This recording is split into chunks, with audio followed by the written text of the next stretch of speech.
SN01. Bienvenidos al Seminario Reina Valera.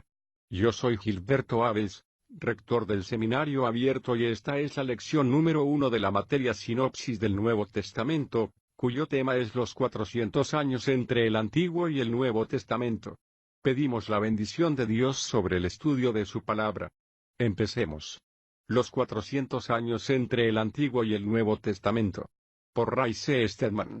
Al final del libro de Malaquías en el Antiguo Testamento, la nación de Israel se encuentra de nuevo en la tierra de Palestina después de la cautividad babilonia, pero se encuentran bajo el dominio de la gran potencia mundial de aquella época, el imperio persa y medo-persa. El templo había sido restaurado en Jerusalén, aunque era un edificio mucho más pequeño que el que construyó y decoró Salomón con tan maravillosa gloria. En el templo la línea de Aarón seguía adorando y cumpliendo los rituales sagrados, como les había ordenado que hicieses la ley de Moisés. Había una línea directa de descendencia en el sacerdocio que podía trazarse retrospectivamente hasta Aarón. Pero la línea real de David se había encontrado con una mala época. El pueblo sabía quién era el sucesor legítimo de David y su nombre aparece en los libros de Ageo, Zacarías y Malaquías. Era Zorobabel, el príncipe real, pero no había un rey ocupando el trono de Israel y eran una nación marioneta, bajo el dominio de Persia. Sin embargo, a pesar de encontrarse en una situación de debilidad y de formalismo, como nos han mostrado los profetas, el pueblo seguía manteniéndose unido. No había cismas políticos ni facciones entre ellos, ni estaban tampoco divididos en grupos o en partidos. Al abrir el Nuevo Testamento en el libro de Mateo, descubrimos un ambiente totalmente diferente, casi como si fuese un mundo distinto. Roma es el poder dominante en la tierra y las legiones romanas se han extendido por todo lo ancho y largo del mundo civilizado. El centro de poder ha cambiado del este al oeste, a Roma. Palestina sigue siendo un estado marioneta, pues los judíos no lograron nunca recuperar su soberanía, pero ahora hay un rey que ocupa del trono, pero este rey es descendiente de Esaú en lugar de serlo de Jacob, y su nombre es Herodes el Grande. Además, los sumos sacerdotes que son en esa época la autoridad religiosa en la nación no son ya descendientes pertenecientes a la línea de Aarón. No puede trazar su descendencia a él, sino que son más bien sacerdotes contratados para los cuales su puesto se debe al patrocinio político. El templo sigue siendo el centro de la adoración judía, a pesar de que el edificio ha sido parcialmente destruido y reconstruido media docena de veces desde el final del Antiguo Testamento. Pero han aparecido las sinagogas por todas las ciudades judías, parecen ser el centro de la vida judía más que el templo. Para entonces el pueblo de Israel estaba dividido en tres partidos principales. Dos de ellos, los fariseos y los saduceos, eran mucho más destacados que el tercero. El grupo más reducido, el de los esenios, apenas merecía el nombre de partido. Sin embargo, hace mucho tiempo que ocuparon un lugar de gran prominencia en nuestro tiempo con una mayor importancia porque había algunos documentos ocultos en unas cuevas que daban sobre el Mar Muerto, documentos que salieron de nuevo a la luz al descubrirlos accidentalmente un pastorcillo árabe y se conocen como los rollos del Mar Muerto. Ahora bien, ¿qué sucedió durante estos 400 años llamados de silencio después de que los últimos profetas inspirados y los primeros escritores del Nuevo Testamento comenzasen a escribir? Recordarán ustedes lo que dijo Pablo en su epístola a los Gálatas, donde dice: cuando vino la plenitud del tiempo, Dios envió a su Hijo, nacido de mujer y nacido bajo la ley. Gálatas 4:4. En otras palabras, el momento del nacimiento del Señor fue la hora fijada por Dios, el momento para el que Dios llevaba mucho tiempo preparándose. Sin embargo, algunos de los emocionantes preparativos tuvieron lugar durante ese tiempo de silencio, y entenderán ustedes mucho mejor su Nuevo Testamento si entienden algo de los acontecimientos históricos que sucedieron durante el tiempo entre los testamentos. Después de que Malaquías acabase sus profecías y se cerraba el canon del Antiguo Testamento, es decir, cuando se cumplía el número de los libros del Antiguo Testamento y los profetas inspirados dejaron de hablar, Dios permitió que transcurriese un período de tiempo para que las enseñanzas del Antiguo Testamento penetrasen por todo el mundo. Durante este tiempo, hizo una nueva disposición de las escenas de la historia, de una manera muy parecida a como los encargados de un escenario de teatro preparan el escenario antes de que caiga el telón y cuando se levanta de nuevo hay una escena completamente distinta. Alrededor del año 435 a.C., cuando el profeta Malaquías dejó de escribir, el centro de la potencia mundial comenzó a cambiar de oriente a occidente. Hasta ese momento, Babilonia había sido la principal potencia mundial, pero a esto siguió rápidamente el imperio medo-persa, como recordarán ustedes de sus estudios de historia antigua. Este cambio había sido anunciado por el profeta Daniel, que dijo que se levantaría un oso que sería más alto en un lado que en otro, representando la división entre Media y Persia, con el predominio de los persas. Daniel 7:5. En el momento más álgido de la potencia persa se irguió la nación de Macedonia, que actualmente conocemos como Grecia, al norte del Mar Negro, donde un hombre llamado Felipe el Macedonio, se convirtió en dirigente de su propio país. Unió las islas de Grecia y se convirtió en su gobernador. Su hijo estaba destinado a convertirse en uno de los más importantes dirigentes mundiales de todos los tiempos y fue Alejandro Magno. En el 330 a.C., una terrible batalla entre los persas y los griegos cambió radicalmente el curso de la historia. En esa batalla, Alejandro, que era un joven de solo 20 años, llevó a los ejércitos de Grecia a la victoria sobre los persas y destruyó por completo el poder de Persia. El centro del poder mundial cambió más aún para concentrarse en la parte oeste de Grecia y así comenzó el imperio griego. Un año después de esa batalla histórica, Alejandro Magno guió a sus ejércitos hasta el mundo sirio en dirección a Egipto. De camino, planeó sitiar la ciudad de Jerusalén. Al acercarse los ejércitos victoriosos a esa ciudad, les llegó noticia a los judíos que estaban en Jerusalén de que los ejércitos venían de camino. El que era sumo sacerdote en aquel tiempo, que era un hombre santo llamado Jadua, al que por cierto se le menciona en la Biblia, en el libro de Nehemías, cogió los escritos sagrados del profeta Daniel y, acompañado por un grupo de sacerdotes ataviado con sus vestiduras blancas, fue y se encontró con Alejandro a cierta distancia de la ciudad. Todo esto es del informe de Josefo, el historiador judío, que nos dice que Alejandro dejó a sus ejércitos y fue apresuradamente a encontrarse con aquel grupo de sacerdotes. Cuando se encontró con ellos, le dijo al sumo sacerdote que había tenido una visión la noche anterior en la que Dios le había mostrado a un anciano, vestido con vestiduras blancas, que habría de mostrarle algo de gran importancia para él, y según el relato, el sumo sacerdote abrió el libro de las profecías de Daniel y se las leyó a Alejandro. En las profecías Alejandro pudo ver las predicciones que le anunciaban que habría de convertirse en esa notable cabra con el cuerno en la frente, que procedería del oeste y que destrozaría el poder medo-persa y conquistaría el mundo. Se sintió tan abrumado por la exactitud de las profecías y, como es natural, por el hecho de que se refiriesen a él, que prometió que salvaría a Jerusalén del sitio y envió de regreso al sumo sacerdote con honores. Lo cierto que pueda ser este relato, después del tiempo que ha transcurrido, es muy difícil saberlo, pero sea como fuere, eso es lo que se cuenta. Alejandro murió en el año 323 a.C., cuando tenía más o menos 33 años.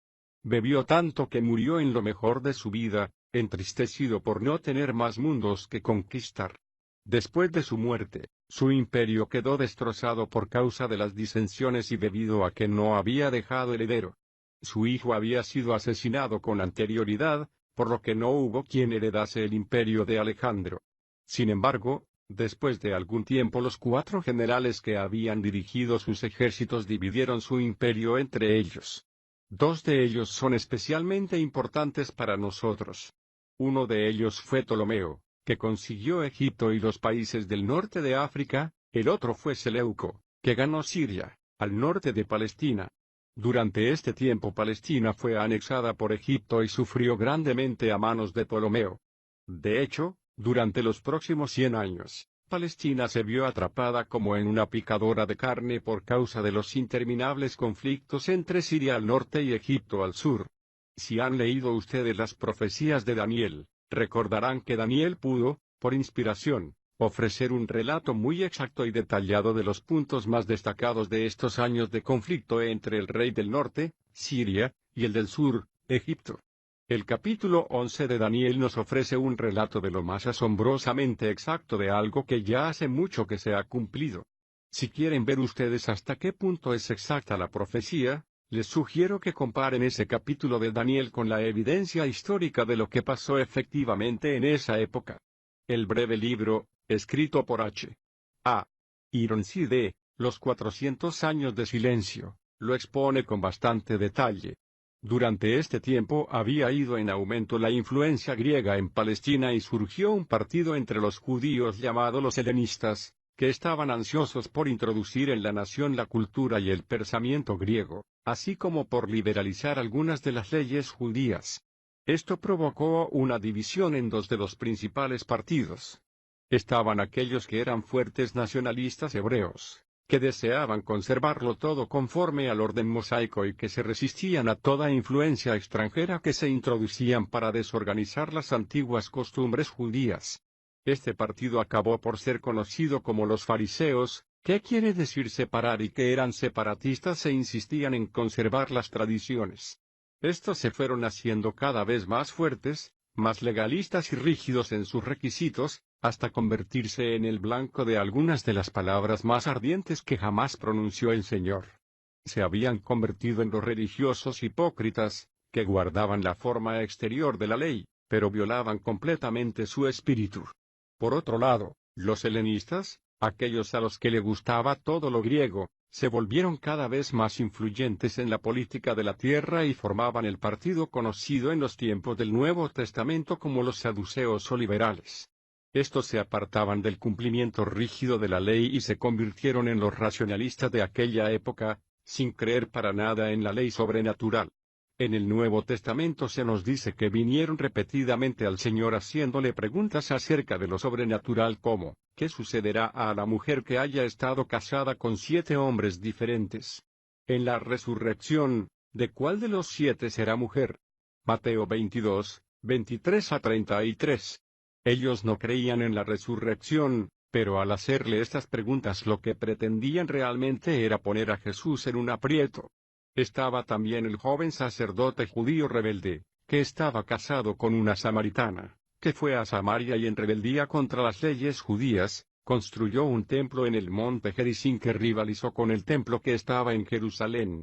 Esto produjo una intensa y fanática rivalidad entre los judíos y los samaritanos, y esta rivalidad se ve también reflejada en el Nuevo Testamento.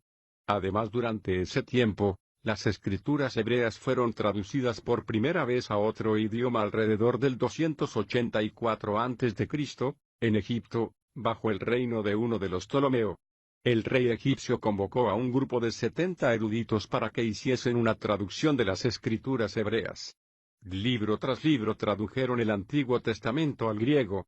Cuando la terminaron, se le dio el nombre de Septuaginta, que significa 70 por el número de los que las tradujeron, y esta se convirtió en la versión griega de la Biblia hebrea. De ellas se derivan muchas de las citas del Nuevo Testamento, y por eso es por lo que las citas que hay en el Nuevo Testamento sacadas del Antiguo están en ocasiones expresadas con diferentes palabras, porque proceden de la traducción griega. La Septuaginta sigue existiendo actualmente y se usa extensamente en diferentes partes del mundo y sigue además siendo un documento muy importante. Poco tiempo después, alrededor del 203 a.C., un rey llamado Antíoco el Grande llegó al poder en Siria, al norte de Palestina. Capturó Jerusalén de los egipcios y comenzó el reinado de la potencia siria sobre Palestina. Tenía 2 hijos, uno de los cuales le sucedió y reinó solo unos pocos años. Cuando falleció, su hermano ocupó el trono. Este hombre, llamado Antíoco Epifanes, se convirtió en uno de los más viciosos y violentos perseguidores de los judíos que jamás se han conocido. De hecho, se le ha llamado con frecuencia el Anticristo del Antiguo Testamento porque en él se cumplen algunas de las predicciones de Daniel con respecto a uno que habría de ser una persona despreciable y un rey vil. Su nombre, que se concedió modestamente a sí mismo, significa Antíoco el Ilustre. Sin embargo, Es evidente que algunos de sus propios cortesanos estaban de acuerdo con las profecías de Daniel y cambiaron 2 letras de su título, de Epifanes a Epipanes, que significa el loco. Su primer acto consistió en deponer al sumo sacerdote de Jerusalén, poniendo de este modo fin a la larga línea de sucesión, comenzando con Aarón y sus hijos a lo largo de muchos siglos de la línea judía. Onías el tercero fue el último de esta línea hereditaria de sacerdotes. Antíoco Epifanes vendió el sacerdocio a Jasón, que no pertenecía a la línea sacerdotal. Jasón, a su vez, fue engañado por su hermano menor Menelao, que compró el sacerdocio y a continuación vendió las vasijas de oro del templo con el fin de conseguir el dinero necesario para el tributo.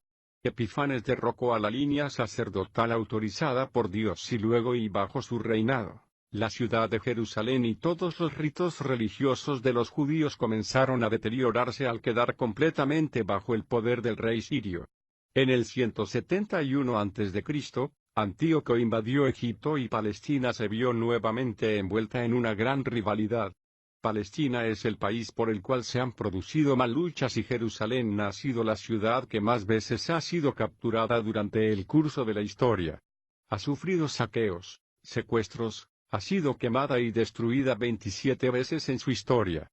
Mientras Antíoco estaba en Egipto, se informó que le habían matado en la batalla y Jerusalén se alegró de la noticia. El pueblo organizó una revuelta y derrotaron a Menelao, el pseudo sacerdote. Cuando le llegó la noticia a Antíoco, que estaba vivo y coleando en Egipto, de que Jerusalén estaba encantada con el informe de su muerte, organizó sus ejércitos y asoló la tierra como una furia, cayendo sobre Jerusalén con una terrible venganza. Derribó la ciudad, recuperó su poder y guiado por el traicionero Menelao, se introdujo en el lugar santísimo del templo mismo. Murieron unas 40.000 personas en 3 días de lucha durante esa terrible época. Cuando se abrió camino por la fuerza en el lugar santísimo, destruyó los rollos de la ley y, ante el espanto de los judíos, cogió una cerda y la ofrendó sobre el altar sagrado. Y luego con el caldo hecho de la carne de este animal impuro, roció todo lo que había en el templo, profanando y transgrediendo de ese modo el santuario. Es imposible para nosotros captar lo espantoso que era eso para los judíos, que se quedaron totalmente consternados de que nada por el estilo pudiese suceder en su templo sagrado. Fue el acto de profanar el templo a lo que se refiere el Señor Jesús como la abominación desoladora que había anunciado Daniel, Mateo 24:15, y que se convirtió además en una señal de la futura abominación del templo, cuando el anticristo mismo entraría en el templo, llamándose a sí mismo Dios, y de ese modo profanaría el templo en esa época. Como sabemos por lo que dice el Nuevo Testamento, eso es algo que aún se encuentra en el futuro. El profeta Daniel dijo que el santuario sería profanado durante 2.300 días. Daniel 8:14. Perfectamente de acuerdo con esa profecía, fueron exactamente 2.300 días, 6 años y medio, antes de que el templo fuese purificado. Fue limpiado durante el liderazgo de un hombre que ahora es famoso y que pertenece a la historia judía, Judas Macabeo. Pertenecía a la línea sacerdotal que, juntamente con su padre y sus 4 hermanos, se levantó en una revuelta en contra del rey sirio. Llamaron la atención de los israelitas, les pidieron que le siguiesen en la batalla, y en una serie de batallas de confrontación en la que fueron siempre una minoría abrumadora, derrocaron el poder de los reyes sirios, capturaron Jerusalén y limpiaron el templo. El día en que limpiaron el templo fue llamado el día de la dedicación y eso sucedió el 25 de diciembre. En aquel día los judíos celebrarán cada año la fiesta de la dedicación. Los macabeos, que pertenecían a la familia de los asmoneos, fueron el principio de una línea de sumos sacerdotes conocida como la dinastía asmonea. Sus hijos, durante las próximas 3 o 4 generaciones, gobernaron como sacerdotes en Jerusalén, teniendo que defenderse todo el tiempo contra el constante asalto del ejército sirio, que intentaba capturar la ciudad y el templo. Durante los días de los macabeos se produjo un derrocamiento temporal del dominio extranjero, que es el motivo por el cual los judíos piensan en ese tiempo y lo consideran con tan grande veneración. Durante ese tiempo, uno de los sacerdotes asmoneos creó una liga con un creciente poder en el oeste, en Roma, firmando un tratado con el Senado de Roma, proveyendo ayuda en caso de que se produjera un ataque sirio. Aunque el tratado se hizo con toda seriedad y sinceridad, fue este pacto lo que hizo que Roma se introdujese en el escenario y en la historia de Israel. Mientras las batallas entre los dos bandos contrarios se volvían cada vez más cruentas, Roma se mantenía atenta.